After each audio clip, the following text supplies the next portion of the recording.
లక్షలాది మందికి మన తెలుగు మ్యాట్రిమోనీ ద్వారా వివాహాలు జరిగాయి. తెలుగు వారి నంబర్ 1 చాయిస్ తెలుగు మ్యాట్రిమోనీ.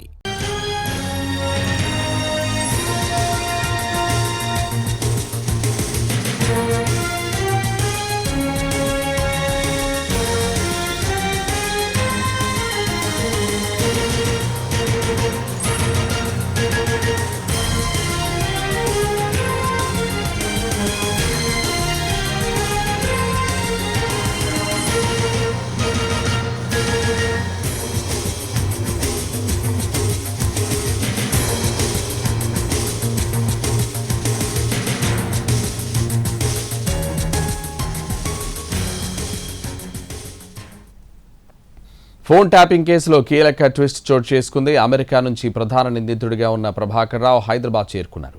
ఇవాళ సిట్ ఆఫీసులో విచారణకు హాజరు కానున్నారు ప్రభాకర్ రావు.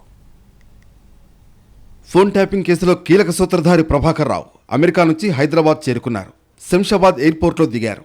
ప్రభాకర్ రావుపై లుకౌట్ నోటీసులు ఉండడంతో ఇమ్మిగ్రేషన్ అధికారులు ముందుగా విచారణ అధికారికి సమాచారం ఇచ్చారు.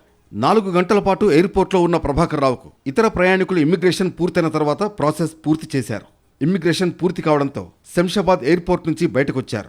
ఈ సమయంలో మీడియాతో దురుసుగా ప్రవర్తించడమే కాదు, ఎయిర్పోర్ట్లో బౌన్సర్లతో హంగామా సృష్టించారు. ఆ తర్వాత అక్కడి నుంచి ఇంటికి వెళ్లిపోయారు. గత ప్రభుత్వంలో ఎస్ఐబి చీఫ్గా పనిచేశారు ఆయన. ఆ సమయంలో ఫోన్ ట్యాపింగ్కు పాల్పడినట్లు ఆరోపణలున్నాయి. ఈ కేసు వెలుగులోకి రాగానే అమెరికా వెళ్లిపోయారు ప్రభాకర్ రావు. సుప్రీంకోర్టు ఆదేశాలతో తిరిగి హైదరాబాద్ చేరుకున్నారు. ఎమిరేట్స్ ఫ్లైట్లో దుబాయ్ మీదుగా హైదరాబాద్ వచ్చారు. ఇవాళ జూబ్లీహిల్స్లోని సిట్ ఆఫీస్కి వెళ్లనున్నారు ప్రభాకర్ రావు. ప్రభాకర్ రావును ప్రశ్నిస్తే ఫోన్ ట్యాపింగ్కు సంబంధించి మరిన్ని విషయాలు వెలుగులోకి వచ్చే అవకాశం ఉంది. గత ప్రభుత్వంలో ఎవరు చెబితే ట్యాపింగ్కు పాల్పడ్డారన్న దానిపై విచారణ జరపనున్నారు సిట్ అధికారులు. ఎంతమంది ఫోన్లు ట్యాపింగ్ చేశారన్న కోణంలో దర్యాప్తు చేయనున్నారు. మరోవైపు ఫోన్ ట్యాపింగ్ కేసులో సిట్ కార్యాలయాన్ని మార్చారు అధికారులు. మాసప్ ట్యాంక్ నుంచి మళ్లీ జూబ్లీహిల్స్ పోలీస్ స్టేషన్కు సిట్ ఆఫీస్ మారింది. 2 నెలల పాటు వెస్ట్ జోన్ డీసీపీ ఆఫీస్ నుంచి పనిచేసింది సిట్. అయితే ఫోన్ ట్యాపింగ్ కేసులో ప్రధాన నిందితుడు ప్రభాకర్ రావు విచారణకు హాజరవుతున్నారు. ఈ క్రమంలో సిట్ ఆఫీస్ మార్చడం చర్చనీయాంశంగా మారింది.